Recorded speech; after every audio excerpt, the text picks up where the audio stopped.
دیوبندیوں کے نزدیک علمائے دیوبند علمائے حق ہیں،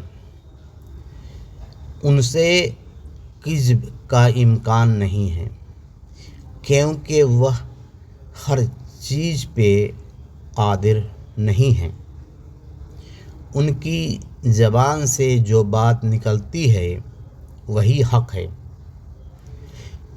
دیوبندیوں کے نزدیک اللہ تبارک تعالیٰ سے کذب کا امکان ہے، کیونکہ وہ ہر چیز پہ قادر ہے، مگر علمائے دیوبند ہر چیز پہ قادر نہیں ہیں، اس لیے ان سے کذب کا امکان نہیں ہے۔